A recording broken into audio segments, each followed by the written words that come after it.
And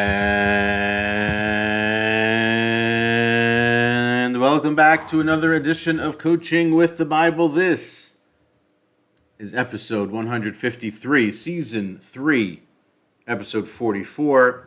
Portion of the week is known as Shoftim, our third time through the portion known as Shoftim.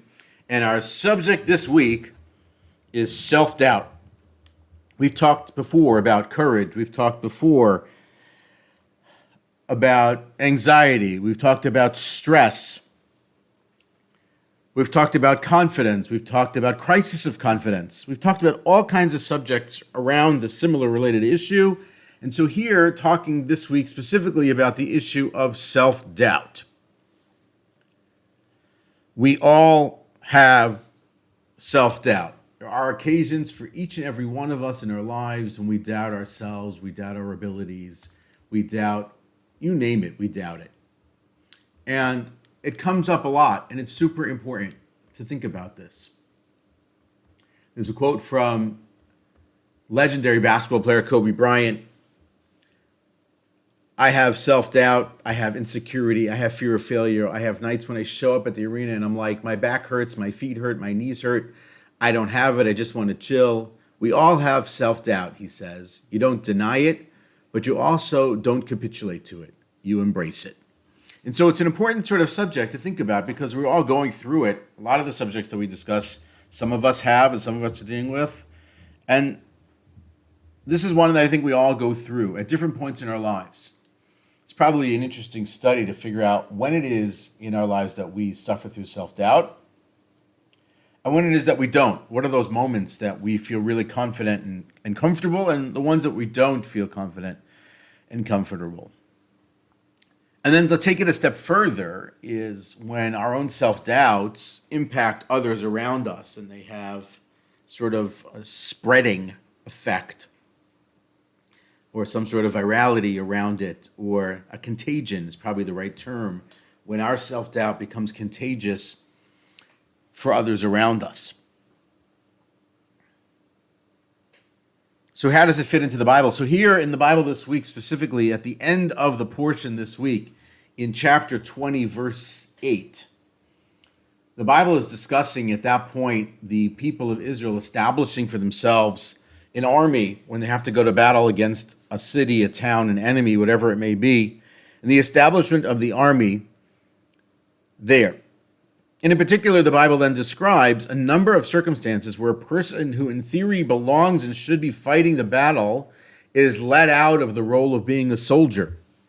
And so the Bible lists a few items or a few reasons why a person necessarily wouldn't be considered or would be exempted from the role of playing a soldier. Now, I never served. I was never a soldier. I was never in an army. I've been on teams before,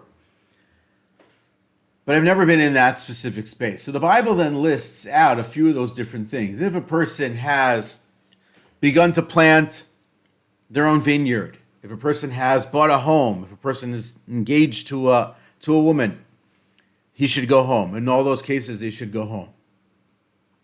Then in verse 8, after it lists out these different scenarios and circumstances, and there are probably more that we could come up with on our own, the Bible then says, who is afraid, whose heart is soft, he should go home, the Bible says. Which is understandable that if you're afraid, if you have fear, if you have concerns, if you doubt yourself perhaps, then you shouldn't be there. You shouldn't be fighting the battle. You shouldn't be in the trenches with the other soldiers. Forget about the other soldiers. For yourself, you shouldn't be there. Because we know that if we have concerns, if we have worries, if we doubt ourselves, then we know that we will not necessarily perform up to par and will put ourselves in danger. We don't want to put ourselves in danger. But that's not what the Bible says. The Bible isn't so much concerned about you putting yourself in danger. The Bible says at the end of that verse is that you will then affect the heart and soul of the others that are around you.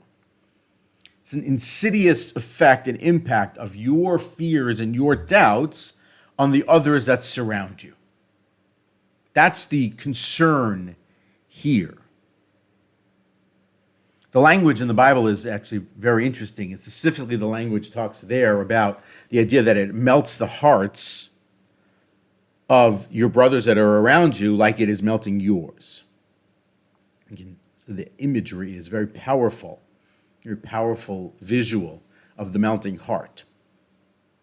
It's a term actually that comes up again later on in the Bible in the book of Joshua, when it is that the people of Israel have entered the land and they're considering attacking the city of Jericho.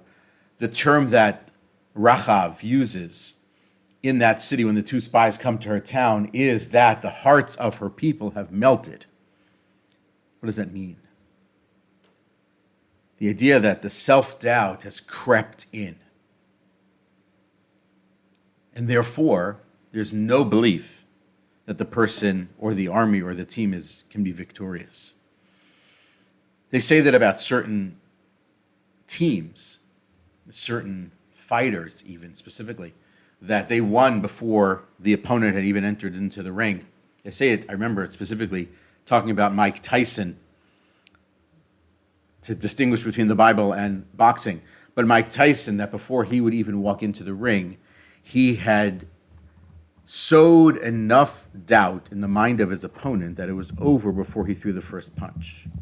That victory had happened for him, not every time, but at least in that period of time when he was unbeatable, before he had even thrown a punch at any of his opponents. Certain teams are so powerful, so strong, their talent on such a high level, the talk around them so much that it sows the seeds of doubt. That's such also a very beautiful and very powerful term before anything has taken place. And so the Bible exhorts this person to not be there.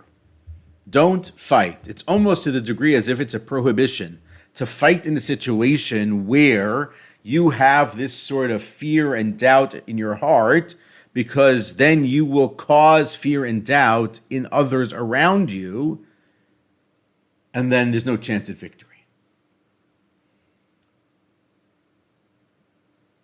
And so the army then is made up of those who do not have that, right? One of the explanations that's brought down in the commentary Rashi is the other explanations are brought, the idea that maybe he has planted a vineyard or he has bought a home or that he is engaged to be married, to allow a person to excuse why somebody might leave.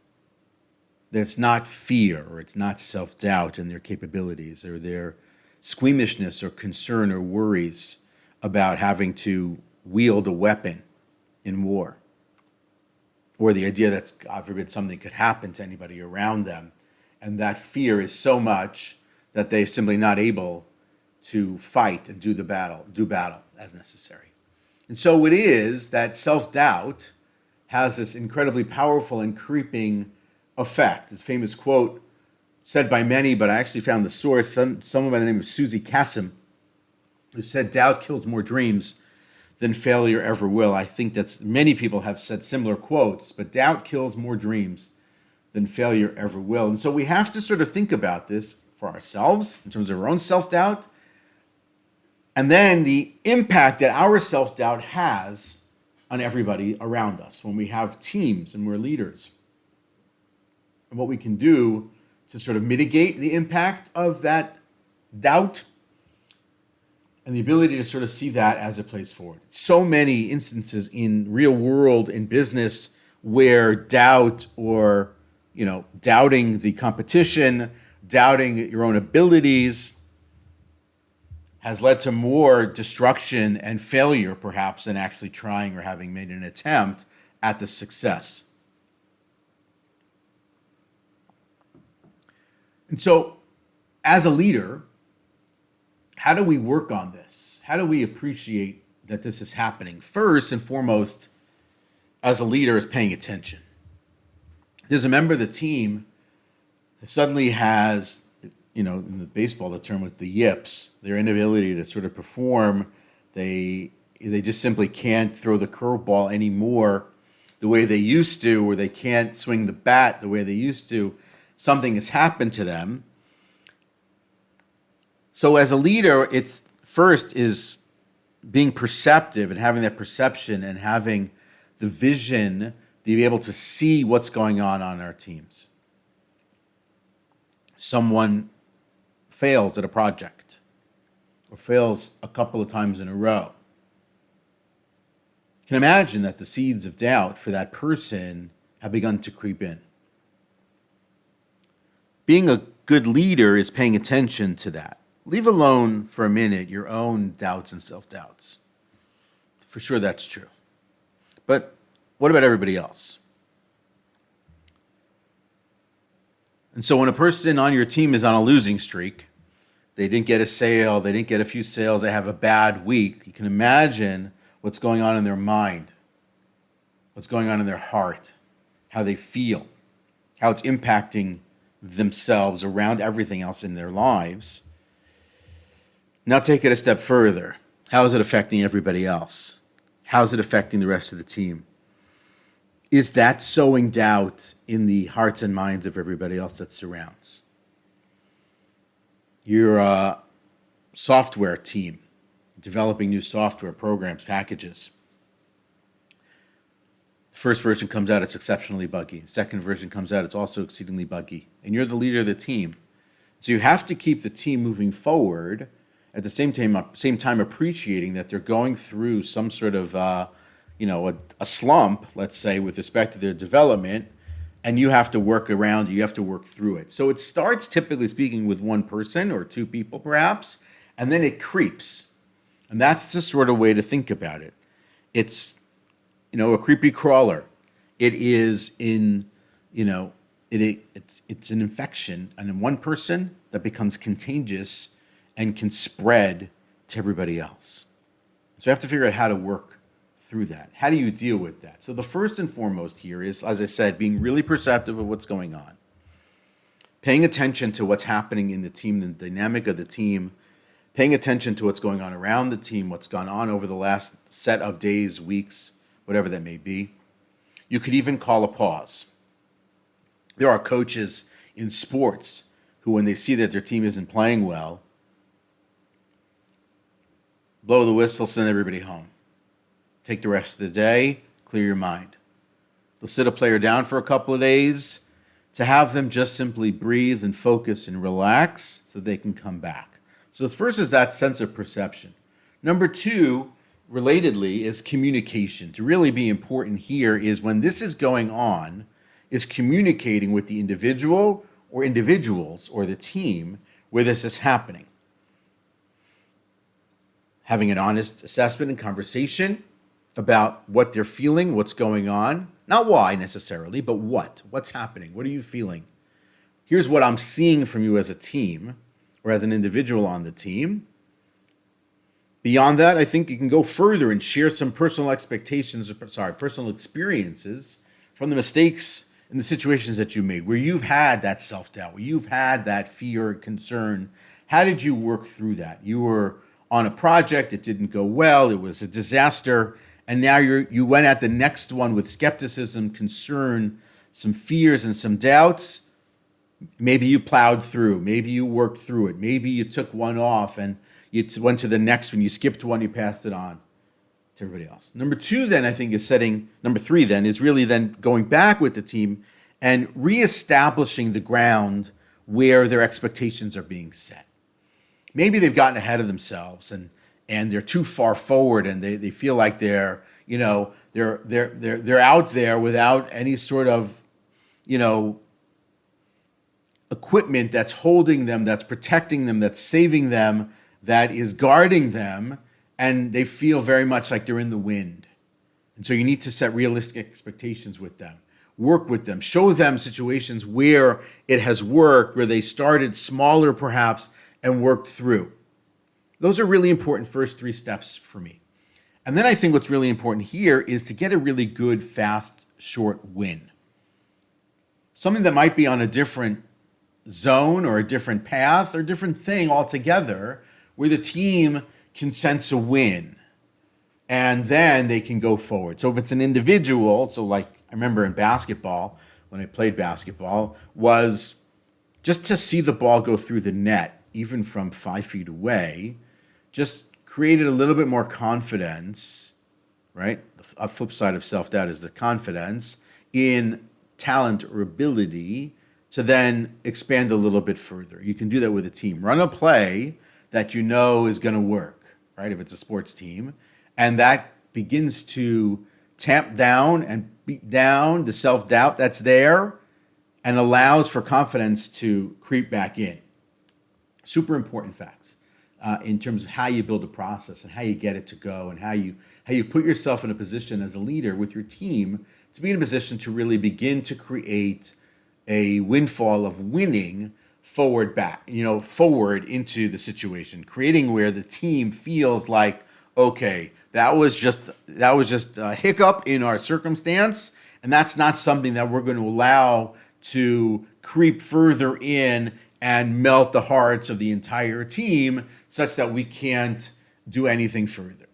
I think also, besides taking that attempt at a small victory, but a good victory from a position or from a play that you know, or a playbook that you know that works, is at that point, I think, then creating space for a little bit of risk taking. But some of the self-doubt comes from fear that it's actually going to blow back on them in a real way and have major impact. And so you want to create a circumstance and a situation where the team feels like they can take risks. They shouldn't feel like they're in a position where it's going to go further, and it's going to spiral out of control, and they're going to be destroyed. And so we can appreciate where this self-doubt is coming from, and where the self-doubt is fixable on the flip side of that. And so where self-doubt comes from a space of vulnerability, right, very often, or sort of the fear of taking, risks or being courageous, by allowing the room for somebody to take a risk and to step into courage and to step into appreciating their vulnerability here by trying something new without any consequence, let's say, without real risk on the flip of that, that's a real power play for you as a leader. And so that's how you sort of work it. You want people to take risks. You want your team to step into their vulnerabilities. You want the team to try new things and be inventive. But when they're in self-doubt, it's impossible. And so let's be appreciative of what's going on here with the team. Let's be appreciative of where the people are in that space. And it's appreciate where they can actually be. And so we want to, on some level reassure them, but on the same time, we want to push them out there and encourage them to take steps to be successful. We may have to lead them a little bit down that line. We may have to show them that it's safe, but at the same time that we're sharing with them that it's safe and that we care about them and that we have that real strong sense of empathy about them, we do want to push them into the space where they're going to feel comfortable taking steps. The truth is that when we're doing this and you can work this through, you can appreciate that as much as they're self-doubting their talents. There's a great quote that I saw: they can doubt the doubts. They can doubt the self-doubt. They can doubt the self-limitation that they're putting on themselves too. It's sort of counterintuitive in the mind for us to, I know I've won before. I know I've done this right before. I know I've been successful before. But now I'm in that space of self-doubt and self-creep and self-questioning. So I can question the questions. I can question the doubts. And that's a harder conversation that we have to sort of work through, but it is one that we can actually get through. And so as much as we're thinking about these other things, we can also work through these things together as a team. We can also work through this as individuals. But it's a very powerful mind frame and a framework that a person can use to sort of get through everything in those spaces. And so that's where we want to be. That's where we want to think about, self-doubt and how we want to work through the different things that are there in our own minds. And so I think that for me is very much sort of how I want you to think about self-doubt specifically. And I think the most important thing, perhaps, is simply that we all have them. It's normal. And the key to getting out of it is action, is appreciating it, but actually stepping forward into it, and then working our way through it. And to appreciate the following, simply the last quote. This is a quote actually from Shakespeare, which is this: "Doubt is a thief that often makes us fear to tread where we might have won." Doubt is a thief that often makes us fear to tread where we might have won. And so in the case of the Bible, in the case of the soldier, so getting out of that space in that case is best, because that's the best thing for the team, not melting their hearts. But in our individual spaces, in our individual lives, and the things that we're working on and doing for ourselves, we can appreciate that doubt is a thief, and that those self-doubts are the greatest thieves that steal from us the greatest opportunities, the greatest moments, the greatest victories, the greatest successes that may come along in our own lives. That is Coaching with the Bible for this week. Look forward to seeing you next week as we pour through and work our way through to the end of Season 3 of Coaching with the Bible.